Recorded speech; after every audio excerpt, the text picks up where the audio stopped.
কারো বিতর্ক তর্ক হবে, যখন তোমার বলার স্বর বাড়তে থাকবে তোমাকে ধরে নিতে হবে তুমি হেরে গেছো। এবং রোমান্টিক চেহারার মানুষ হচ্ছে আমি বলার দরকার নাই যে আপনারা গিয়ে বাসায়, এটাই তো মনে ফ্রেশ লাগছে আমার আঙ্কেল। আমি আশা করব যে আপনারা আপনাদের ভূমিকা বাসায় ফিরে ধন্যবাদ জানাচ্ছি।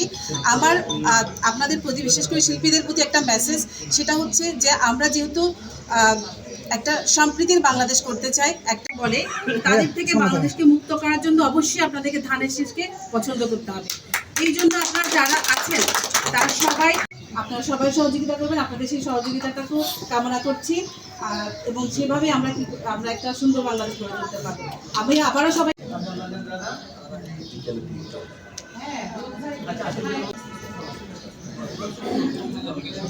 অবশ্যই আমার পরিবার এবং আমার সমাজের যারা আছে সবাইকে আমরা অনুরোধ করবো। আর একটু দুইটা কথা বলবো আমি, যেটা ওনার নির্বাচন, শুধু একটা কথাই বলবো যে আজকে যিনি আমাদের মাঝে আছেন উনি একটা শিল্পীমানা মানুষ, শিল্পীদেরকে ভালোবাসেন, সংস্কৃতিকে ভালোবাসেন। আমি শুধু দুইটা কথা বলে আমার বক্তব্য শেষ করবো। রাজনৈতিক পরিস্থিতি যথেষ্ট, আমরা কিন্তু অনেক কিছুই চেয়েছি এবং উনিও দেওয়ার জন্য বসে আছেন এবং চুপ করে আছে।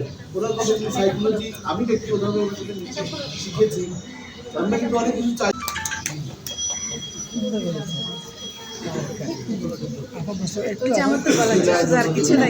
তো এই ধরনের বাংলাদেশ আমরা যদি করতে চাই, তাহলে যারা বাংলাদেশকে অস্থিতিশীল করতে চায়, যে অপশক্তি আছে, আমার একজন লেকচার আছে, আর রিসেন্টলি আমি ক্যাপ্টেন ফ্লাওয়ার হিসেবে পাশ করেছি।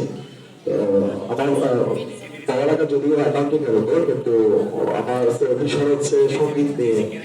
আমরা একটা চ্যালেঞ্জের সম্মুখীন হচ্ছে যে বাংলাদেশের সংস্কৃতি, আমাদের স্বাধীনতা যুদ্ধ সংস্কৃতি এবং সবকিছু মিলিয়ে কোনো বক্তার বক্তব্য 7 মিনিটের পরে অডিয়েন্সটা কিন্তু সুইচ অফ করে, কিন্তু বক্তা সেটা বুঝে, বক্তা বলতেই থাকে, ও বুঝতেছে না যেন সুইচ অফ করে সব বসে আছে।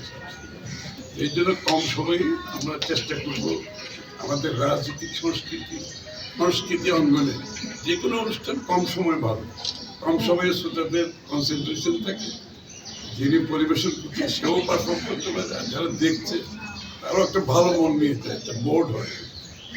আমি এই জন্য খুব সংক্ষেপে বলতে কথা বলছি। আজকের অনুষ্ঠানটা কিন্তু নির্বাচনের ভোটের জন্য ডাকি, অনেকে বক্তব্য দিয়েছিল। আমার আপনাদের কাছ থেকে কিছু জিনিস জানার জন্য আমি দেখেছি।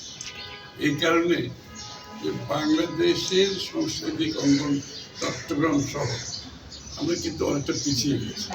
চট্টগ্রাম তো একেবারে পিছিয়ে গেছে। চট্টগ্রামের সন্ধ্যার পরে যে কোনো জায়গায় গিয়ে একটু এন্টারটেনমেন্ট পাবো, সেটা কোনো সুযোগ নেই।